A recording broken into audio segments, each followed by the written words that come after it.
마태복음 27장 45절에서 56절까지 말씀을 살펴보도록 하겠습니다.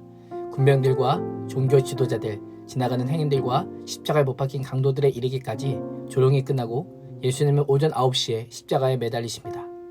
십자가에 달린 지 3시간이 지난 정오쯤에 온 땅에 어둠이 임하기 시작하여 오후 3시까지 어둠이 계속되었습니다.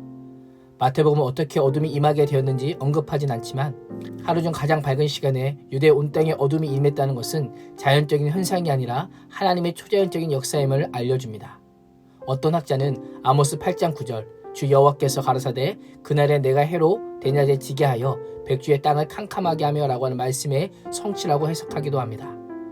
제9시 즉 오후 3시쯤에 예수님께서 큰 소리로 엘리 엘리 라마 사박다니 나의 하나님 어찌하여 나를 버리셨나이까 라고 부르짖습니다. 예수님의 가장 큰 고통은 하나님 아버지와 단절되는 죽음이었습니다. 죄인에게 죽음이 하나님과의 단절인 것처럼 죄인을 구원하기 위한 예수님의 죽음도 하나님과의 단절이었습니다. 예수님께서는 세상 죄를 자신의 몸에 짊어지는 순간 매우 일시적이지만 하나님과 단절되는 고통을 경험하셨습니다. 이 단절이 지난밤 겟세마네 동산에서 마시기를 두려워하며 간구했던 그 잔이었습니다. 육신의 죽음이라는 고통도 매우 고통스러웠지만 무엇보다 하나님과 영적인 분리는 예수님께 최고의 고통이었습니다.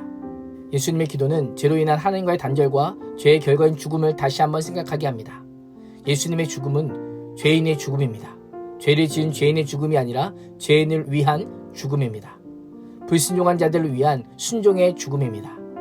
하나님께서는 죄와 사망에서 죽은 인간을 건지시기 위해 죄 없는 대속제물인 예수 그리스도를 십자가에서 버리셔야만 했던 것입니다. 우리는 이러한 예수 그리스도를 믿음으로 구원을 받게 된 것입니다. 당시 유대교회는 엘리야가 죽음을 경험하지 않고 하늘로 갔기에 고통당하는 의인들을 도와준다고 하는 믿음이 성행하였습니다. 그래서 십자가 곁에 섰던 자들은 예수님이 엘리야에게 도움을 요청하는 것으로 오해한 것입니다.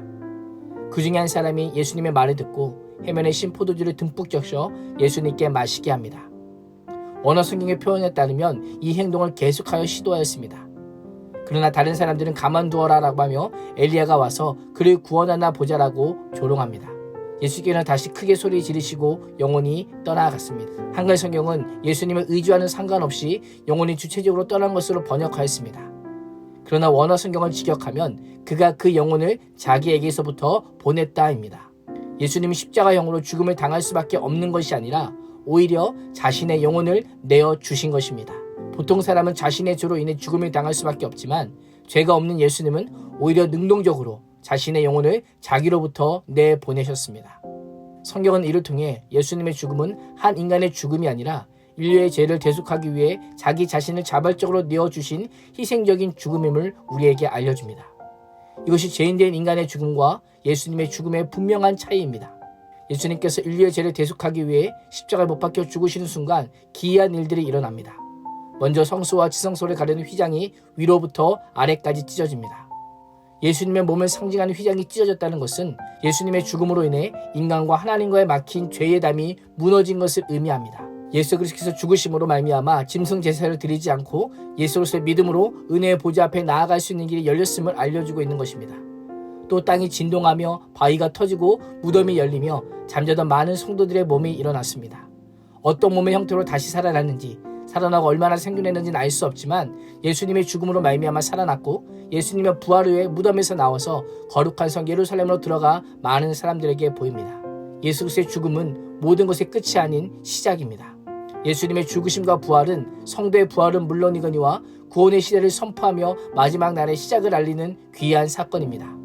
마태는 다시 십자가 현장으로 돌아와 예수님의 죽음을 목격한 자들에게 집중하고 있습니다.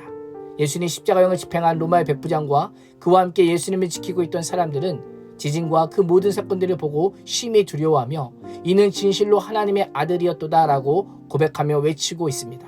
예수님을 유대인의 왕으로 인정한 것입니다.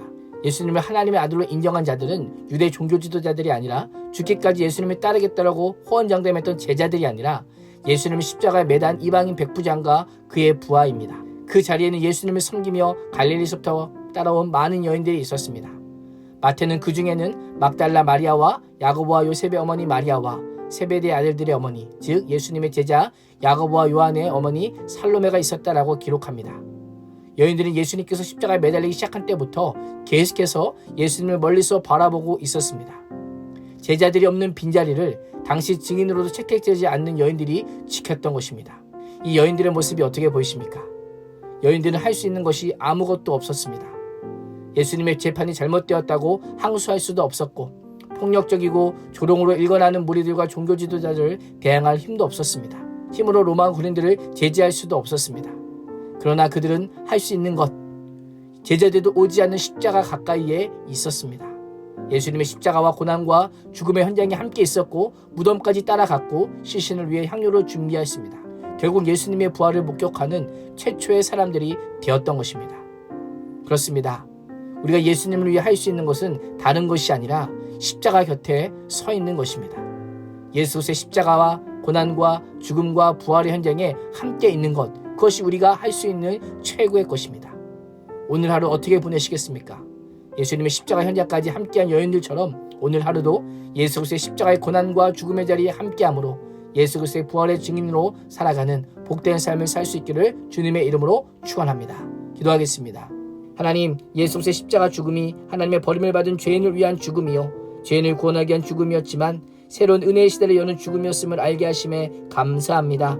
오늘도 예수 그리스도는 진실로 하나님의 아들이었더라고 믿음의 고백과 함께 십자가 그늘 아래 머무는 복된 삶을 살 수 있도록 인도하여 주옵소서. 예수님의 이름으로 기도합니다. 아멘.